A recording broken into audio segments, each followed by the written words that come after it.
سلام سلام بيتسب كمي وعيلكم كمي كأنكم سلام لكم أرزل لهم وسلام نفرن طعناني مني لكم أنا سلامي إكزابير أملاخي مسكن كم تانا تبوزر لهو سنة كتلو ليد ماي منا لما أنتي أبحث إن هي التاريخ استمركزت سانتا إينا وهم حيزي مسيزل له أرست دما أفكاري تزوز حدا قاوي كأصادري اتبلع ناو أكبلكم حابشكم نسكا مجرشة سنحو بلايك دما جمروا صادري ኣብ ግዜ ስደት እዩ ኣጋጣሚ ሓንቲ ኣብ ግዜ ንእስነት መምሃርተይ ዝነበረት ዕለተ ልደታ ተኸበር ስለ ዝነበረት ትዕድመኒ እሞ እድሜያ ኣኽቢረ ተሓፃፂበ ክዳነይ ቀይረ በተን ዘለዋን ማዕሪገ ናብ ቤት ኣምራሕኹ ታክሲ ተሰቂለ ድሕሪ ቁሩብ ምኻደ ናብቲ ትቕመጠሉ ቦታ በፂሐ ከማይ ድኹም ወላ እንድዒ ናብ ዝኾነ ቦታ ተዓዲመ ኣብ ዝኸደለዋን እንታይ ሒዘ ከም ዝኣቱ ጭንቀይ ዝብለኒ ተዓኒደ ድሕሪ ምሕሳበይ መቸም ሓንቲ ንዓኣት በቂዓ ዝበልክዎ ህያብ ሒዛ ናብ ቤት ኣምራሕኹ ኣብዚ ኣጋጣሚ ብፍሽኽታ ጥራይ ክማርኽ ዝገበረትኒ ሂዋን ዝረኣኹ ባህሪ ድዩ ፍርሒ ወላ እንታይ ክገልጾ ክብድ እዩ ዝብለኒ ኣብ ሂወተይ ብዙሕ ሂዋናት ዝጥምት ኣይኮንኩን እንተሎሚ ግን ኣይግድን ልበይ ብፍሽኽታ ጥራይ ዘይኮነ ብኩለንተና ተመሲቶ ከይኣኽሎ ጋሻ ስምዒት ክፈጥረለይ ምጅማሩ ከይገረመኒ ተረፈ ታሪፎም ዝነበሩ ዕድማት መፅዮም መደብ እውን ተጀሚሩ ድሕሪ እቲ ኬክ ምቑራሱ ሰባት ሒዘምዎ ዝመፅእ ህያብ የበርክቱ ነበሩ የዒንተይ ተሰሪቐ መዓዝ ኣቕሊበሎም ኣነ ጥራሕ ደየ ዝጥምታ ዘለኹ ዝመስለኒ ነይሩ ስዒባስ ንሳ እውን ሰሰሪቓ ክትጥምተኒ ጀመረት ሒዘ ዝመፃኹ ህያብ ከይሃብኩ መደብ ናብ ምዝዛም ገዝሕል እምበለ ንኽምስታ ሂዋን ከም መደንዘዝ ተጠቒምካ ንደቂ ተባዕትዮ መጥባሕቲ ክተካይደሎም ትኽእል ኢኻ ክበሃል ስለካ ሓቂ እዩ በልኩም ስሽተይ ድሕሪ ሓደ ሰዓት ዝኸውን ዕዱማት ከም ኣመፃፅኦ በብሓደ ክኻዱ ጀመሩ ኣነማ ንምሸቱ ፍሽኽታ ናይቲ ሒዋን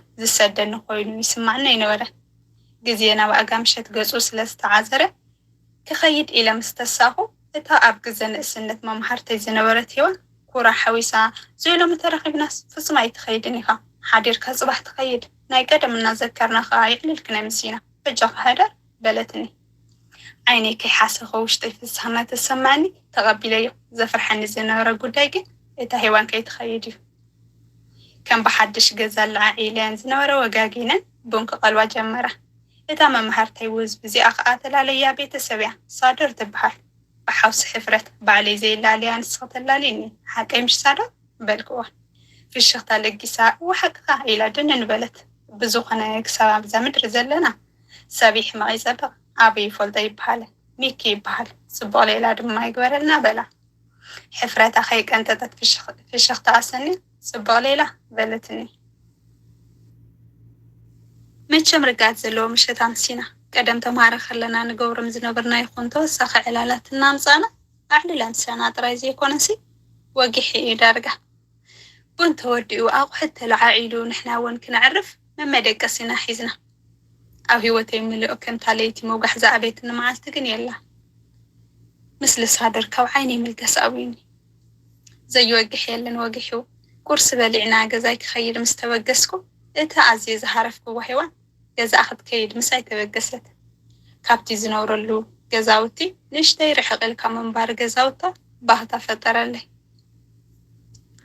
ወፂና ታክሲ ተሰቂልና ጉዕዛና ፈሊምናዩ ኣብ መንጎ ክልቴና እውን ከቢድ ስቕታ ሰፊኑ ድሕሪ ጉዕዞ ሞባይል ሃብኒ ኢለያ ብሓውሲ ሕፍረት ተፈላሊና ኣብ ክልቴና ግን ክተንብቦ ዘፀግም ስምዒታት ነበረ ገዛ ኣትየ ብሳደርካ ምሕሳብ ዓደይ ዋዓልኩን መጀመርያ ብሜሴጅ ስዒብና ብደወል ሓሊፍና እውን ተረኺብና ሻ ክንሰት ጀሚርና ሳደር ልዕሊ ደጊኣ ውሽጣይ ፍሉይ ፅባቐ ዘለዎ ምስ ግዜ ከፍቅራ ጥራሕ ዘይኮንኩ ስማዕ እውን ከም መዝሙር ዳዊት ወትሩ ክደጋግሞ ጀሚረ ለካ ሓቂ ፈንቅል ዘራይ ኣብታ መኖሜ ተበዲሉ እትብል መፅሓፍ ንፍቕሪ ቦታ ዘይብሉ ልቢ የለን ዝበለ ልበይ ብፍቕሪ ሳደር ሒዛት ካብ ዝኸውን ሓፂር ኣይገበረ ሕቶ ፍቕሪ ከቕርበላ ኣብ ዝውስነሉ ምናልባት ሕተይ ከይትነፅጎ ፍርሒ ስለ ዝስማዕኒ ቀጥታይ ዘቋርፆ ጓል ኣንስተይቲ ሓቀኛ ተባዕ ርእሰ ተኣማንነት ዘለዎ ወዲ ከም ትፈቱ ኣይስሓትኩን ወላ እውን ልዕሊ ዘብረቕርቕ ወይ ከዓ ዘብለጭልጭ ነገር ግዜ መሓብ ምዃኑ ግዛት ፍቕርኻ ዝገብራ ብማዕዶ ዝኽተለ ዝነበርክ እዩ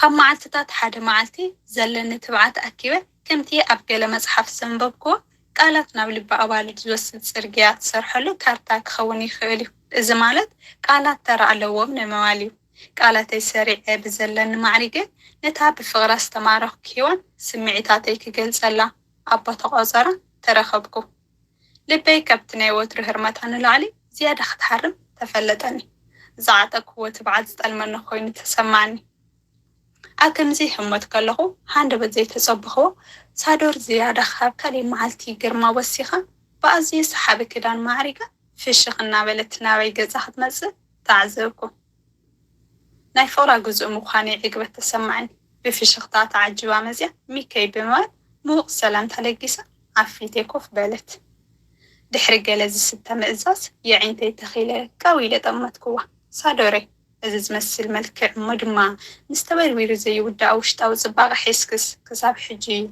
بخمي فقرة وقعزة زي جمركي هاند بتاو حتى قبل الثاني ورورك يعين تان ناس لملمت ميكي ثوري كمس بيزا خاب عدقا قزي خاتم زي كونه أنا حدا دس بلاني حق وشتيالو نسخة من برحان سابع كم صحيلو معاريبا عندك واتبرغي كونت لما قتلو تخيلها صواحدا زي قتلو تخيلها كسابت عفتار الصحافة اللي معدي مسبح كتات وشتاي كنا بريز دالي سدراي مسكن دي حفتامات كمرعوني تقاليسو سدراي كحقو سيلة تحير زنور العملت كن يملي إذا قبل كلهو سدراي زي خبر كويناي كونكو نزحت صار عمري كستماغ راس لذدالي حق قصادوري من براي دقامين عم مدرخ دين يركازي يكون كنت دز بالك كان يركادي يتحطو ميكاين سخاخة لمنتزي حسكا بالكم بلتني أنا اللي بيت مال اللي هو عن سلا زي رخبكي هيوتكا مستفكر يا مغارد زلوة نايب حكي ميكي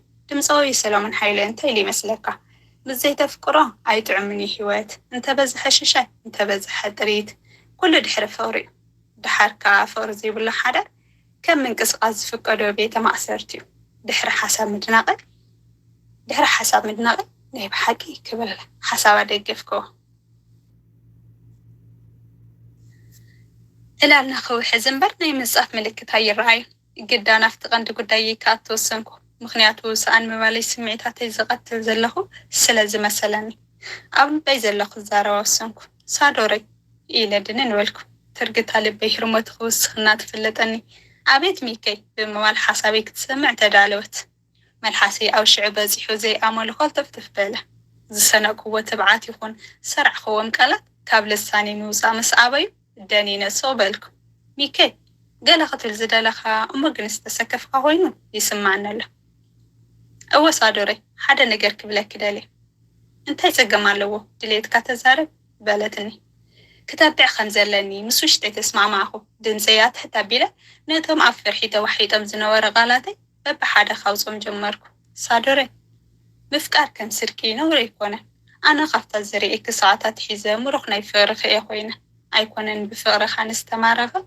ولا ونوع عود خوينات أنصارك خواق أزوعالة تماريخ كاي كمان يتقصلوني خا سلازي نعين حدا جزء نيفرخ دما نزي أبعلي خزلن نفري كتنكوا خوي ينبر كتقتلوا يا سايد اللني دنقل بيبا أخي خالز بحات نو حاضر له ناتيك تكوني إدليتي كمتي هواني أدم كوينا زحلفت دنينا دحرم حسابي كي مرحسنا ولا انت حسوا سمعتاتنا قنا يحسوني وناني تدنقل بخا مخاني سمعني سميت فليو قدا حق أنا ون بأخا تماريخي أو لبيزي نبري خلقاني سلازي حتى فرغة تقبلي اللخو كبابي كعادة أني خاوز نوركو وكوستاسيا الجيبة معقورتا سعامكوا أبي وتيئيتا معلتي فلي تخوينة سمعتني مجمرتي أفكيرا مثلاتك كي أبيني إيو سقاتي زنبرة سقاتي تقنتيت وناني لبس هادر مخاني بحثة تسمعني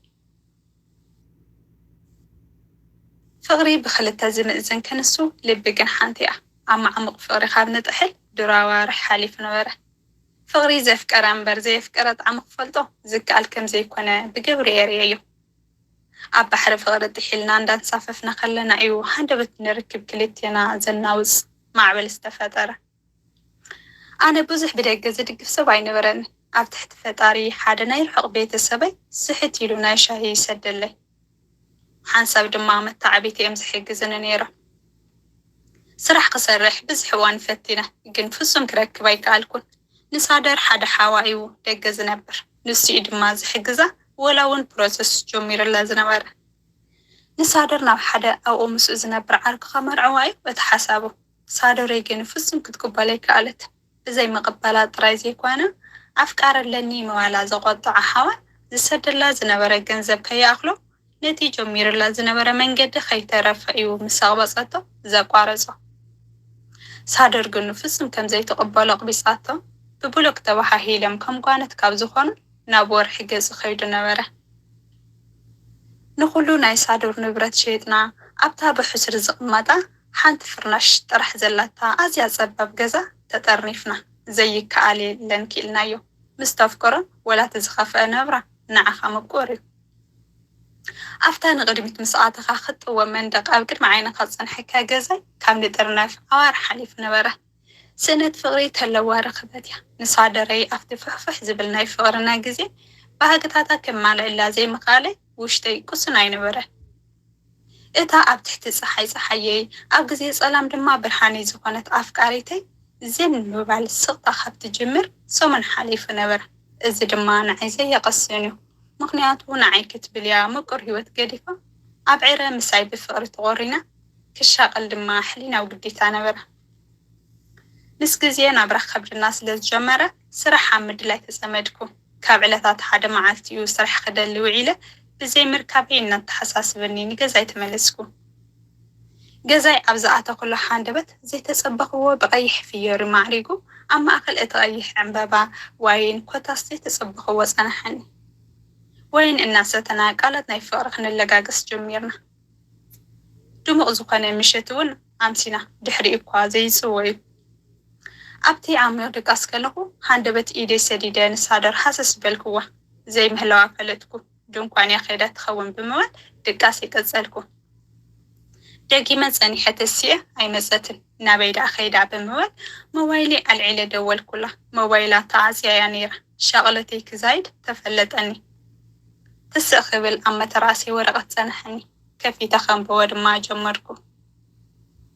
ሚከይ መስዋዕቲ ዘይብሉ ፍቕሪ ልክዕ ከም ኣብ ሕፃን ዝተፀሓፈ እዩ። ናብራ ኣዲስ ኣበባ ንኽእለ ኮይኑ ትሰምዐኒ።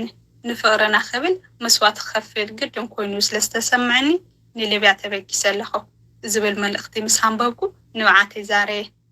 ተኸርምየ ድማ ኮፍ በልኩ። ለካ ተምሸትስ ናይ መፋነዊት እያ ነይራ። ወላ ክርክባት ሓሰብኩ ዝኸፍለለይ ኣካል ስለ ዘይነበረ ክኸይደ ኣይከኣልኩን።